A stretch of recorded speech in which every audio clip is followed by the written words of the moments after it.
Assalamualaikum warahmatullahi wabarakatuh. Halo teman-teman, bagaimana nih kabarnya? Semoga baik-baik saja ya. Kalian sudah siap belajar belum? Pasti udah dong, karena kali ini kita akan belajar materi peluang. Yuk kita klik start.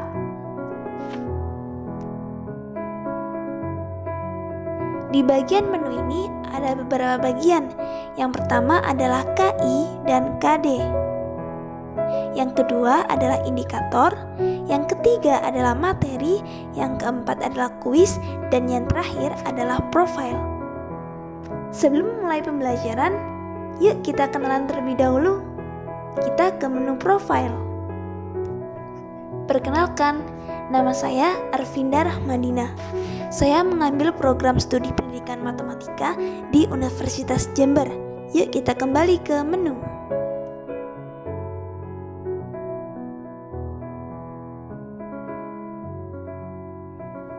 Sebelum memulai pembelajaran, kita harus terlebih dahulu nih kompetensi inti dan kompetensi dasar.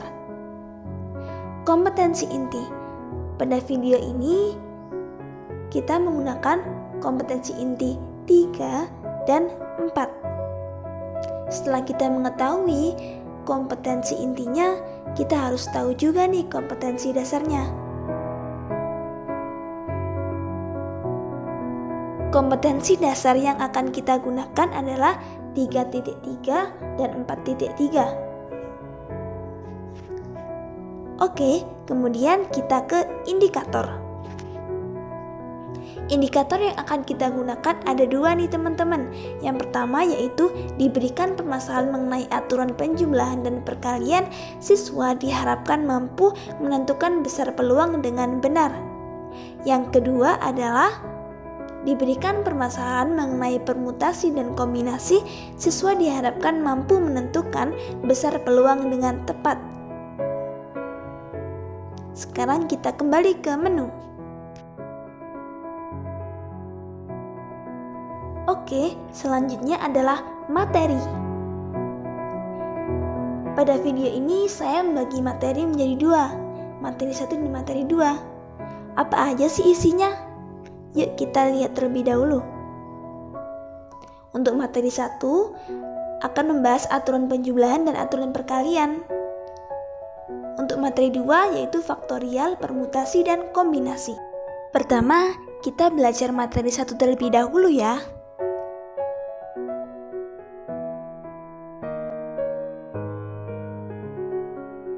Untuk yang pertama ada aturan penjumlahan nih teman-teman. Apa sih aturan penjumlahan itu? Jadi, jika terdapat n peristiwa yang saling lepas di mana K1 sama dengan banyaknya cara pada peristiwa pertama dan K2 merupakan banyaknya cara pada peristiwa kedua dan seterusnya sampai Kn yang merupakan banyaknya cara pada peristiwa ke-n, maka banyaknya cara untuk n peristiwa adalah K1 ditambah K2 ditambah titik-titik ditambah Kn. Perlu diingat nih, aturan penjumlahan biasanya digunakan untuk beberapa kejadian yang tidak terjadi secara bersamaan. Apa sih maksudnya? Yuk kita ke contoh terlebih dahulu. Di sini ada contoh soal nih teman-teman. Titin akan membeli sebuah mobil di sebuah showroom yang menyediakan 2 jenis mobil sedan, 3 jenis mobil SUV, dan 3 mobil MPV. Berapa banyak pilihan Titin untuk membeli mobil? A8, B18. Bagaimana ya cara menghitungnya? Yuk kita ke pembahasan. Jadi Titin ini akan membeli sebuah mobil, akan tetapi dia tuh bingung mau membeli mobil yang mana di antara ketiga jenis mobil yang ada di showroom itu, yaitu ada 2 jenis mobil sedan, 3 jenis mobil SUV, dan 3 jenis mobil MPV. Nah, karena di sini merupakan pilihan dan tidak terjadi secara bersamaan karena Titin akan memilih hanya satu mobil, maka kita bisa menjumlahkan menggunakan aturan penjumlahan nih teman-teman, yaitu 2 ditambah 3 ditambah 3 sama dengan 8. Jadi jawabannya adalah 8. Yuk kita ke materi selanjutnya. Materi selanjutnya adalah aturan perkalian. Apa sih aturan perkalian itu? Jadi, jika terdapat n peristiwa di mana K1 merupakan banyaknya cara pada peristiwa pertama dan K2 banyaknya cara pada peristiwa kedua sampai dengan Kn adalah banyaknya cara pada peristiwa ke-n, maka banyaknya cara untuk menyusun n peristiwa adalah K1 dikali K2 dikali titik-titik dikali Kn. Perlu diingat bahwa aturan perkalian digunakan untuk beberapa kejadian yang terjadi secara bersamaan. Untuk lebih jelasnya, kita ke contoh soal terlebih dahulu ya teman-teman.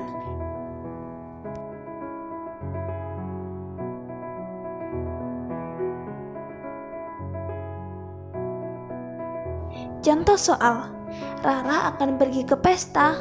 Dia akan memilih baju yang akan dipakainya. Ia memiliki 3 baju dan 2 rok. Berapa banyak cara Rara memasakkan baju dan rok yang dimilikinya? A5, B6. Nah, untuk mengetahui jawabannya, kita ke pembahasan ya.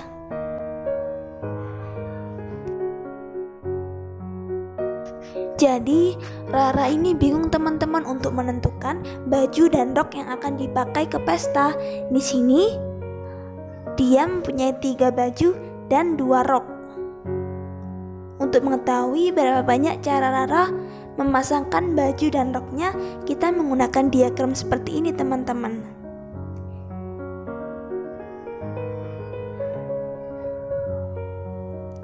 Nah, perhatikan di bagian ini. Setelah dipasangkan, Rara menemukan 6 cara teman-teman. Nah, selain itu kita juga bisa menggunakan aturan perkalian. 3 dikali 2 sama dengan 6 cara. Seperti itu teman-teman.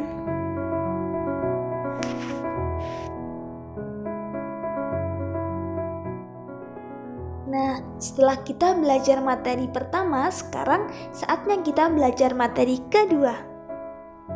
Yang pertama adalah faktorial. Jadi faktorial dari bilangan bulat positif n yang dilambangkan dengan n dengan tanda seru seperti ini adalah perkalian dari semua bilangan bulat positif yang kurang dari atau sama dengan n. Rumus matematikanya seperti ini teman-teman. N faktorial sama dengan n dikali n-1 dikali n-2 dikali titik-titik-titik dikali 3 dikali 2 dikali 1.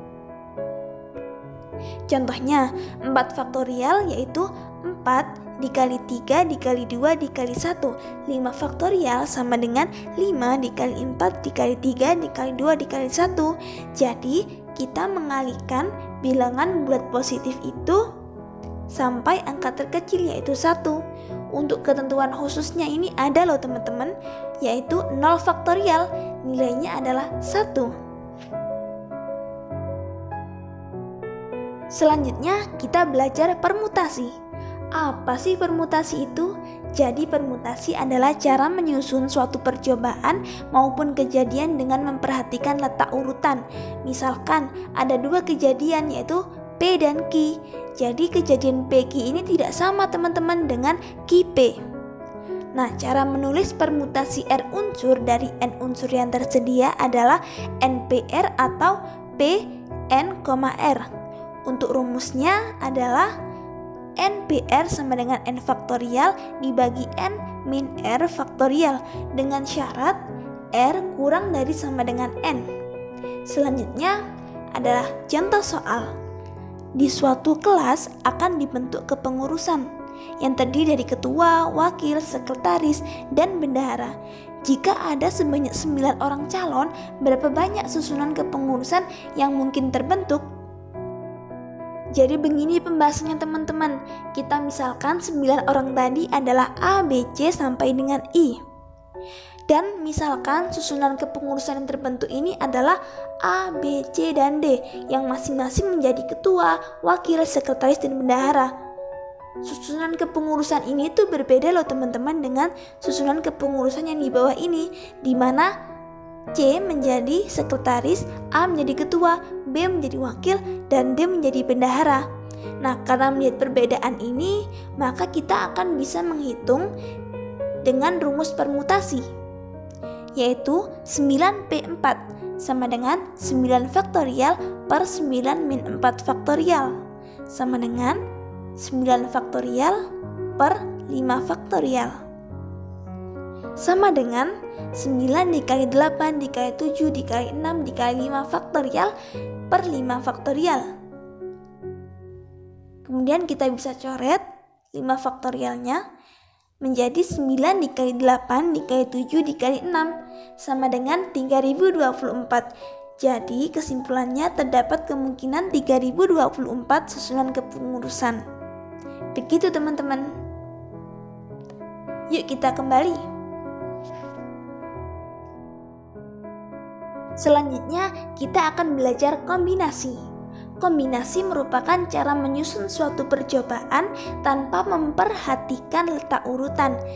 Nah, disinilah letak perbedaan kombinasi dengan permutasi teman-teman, di mana di permutasi tadi kita memperhatikan letak urutan, tapi di kombinasi ini sebaliknya teman-teman, kita tidak memperhatikan letak urutan. Misalkan dengan dua kejadian PQ tadi, jadi di kombinasi ini PQ sama dengan QP. Untuk simbolnya kita bisa tulis NCR atau CNR. Rumusnya NCR sama dengan N faktorial per N min R faktorial dikali R faktorial dengan syarat R kurang dari sama dengan N. Sekarang kita ke contoh soalnya teman-teman. Sebuah sekolah sedang mengadakan rapat antar wali murid yang dihadiri oleh 12 wali murid. Jika setiap wali murid berjabat tangan, berapa banyak kemungkinan jabat tangan yang terjadi? Yuk kita ke pembahasan. Jadi di sini wali murid saling berjabat tangan. Kita misalkan wali murid A berjabat tangan dengan wali murid B, dan wali murid B berjabat tangan dengan wali murid A. Nah, kedua kejadian ini tuh sama teman-teman. Bisa kita tuliskan AB sama dengan BA. Maka kita bisa menghitungnya menggunakan rumus kombinasi, yaitu 12C2 sama dengan 12 faktorial per 12 min 2 faktorial dikali 2 faktorial. Kemudian kita dapatkan hasilnya adalah 66. Kesimpulannya, banyak kemungkinan jabat tangan yang terjadi adalah 66 jabat tangan. Oke teman-teman, setelah kita mempelajari materinya, sekarang kita menuju ke kuis.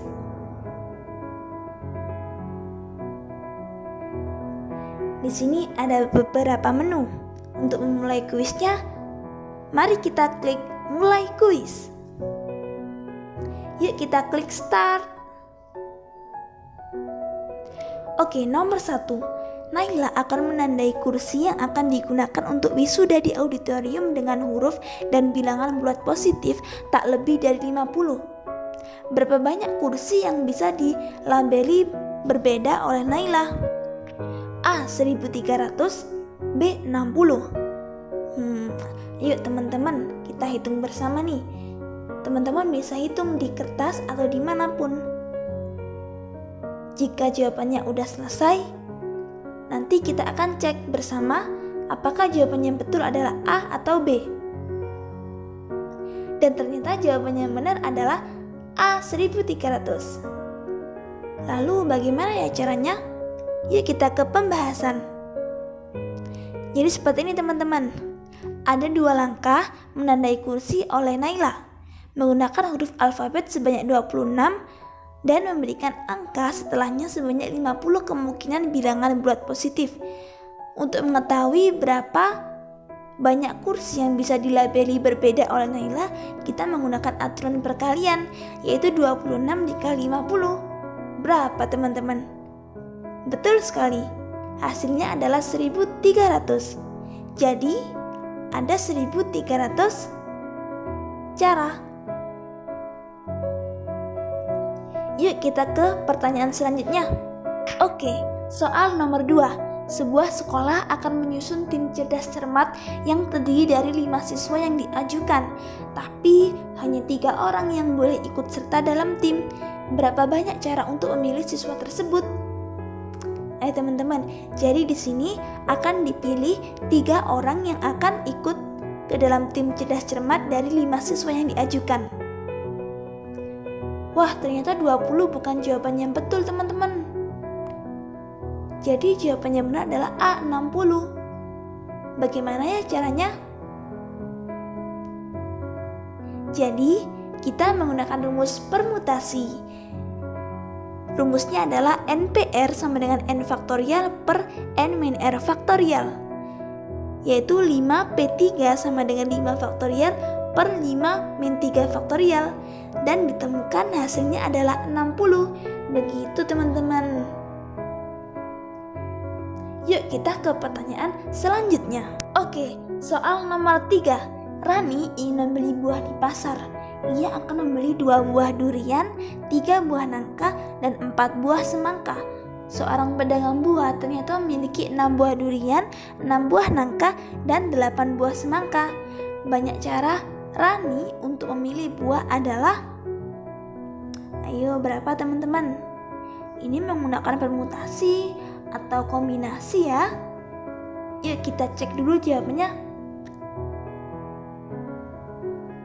Ya, jawabannya adalah A teman-teman, 21.000.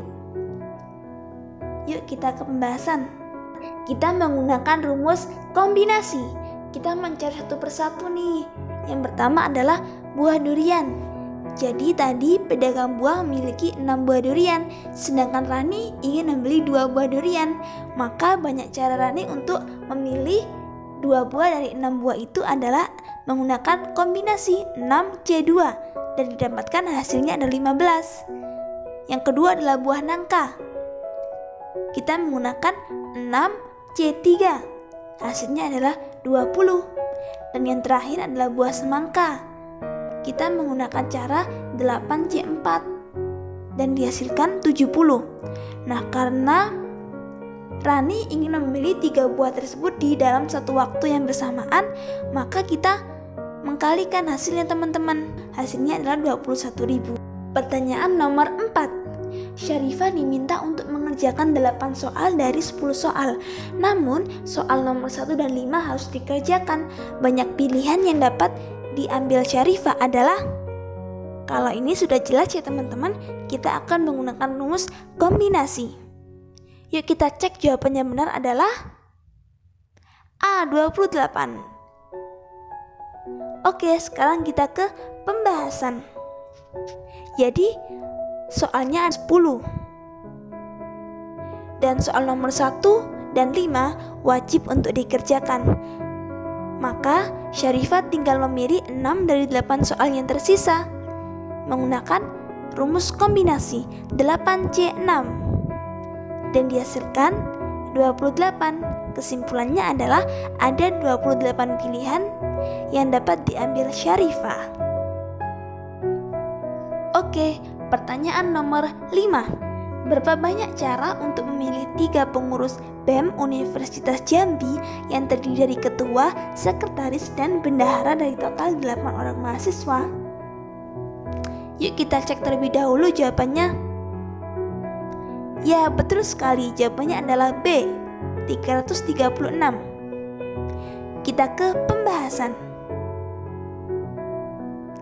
Ya, jadi kita menggunakan rumus permutasi teman-teman untuk menghitung jawabannya, yaitu 8P3. Dan setelah dihitung hasilnya adalah 336. Oke teman-teman, sekarang kita sudah menyelesaikan kuisnya. Waktunya untuk keluar dari menu. Oke, terima kasih kepada teman-teman semua yang telah menyaksikan video pembelajaran kali ini. Terima kasih. Sampai bertemu di video pembelajaran selanjutnya. Wassalamualaikum warahmatullahi wabarakatuh.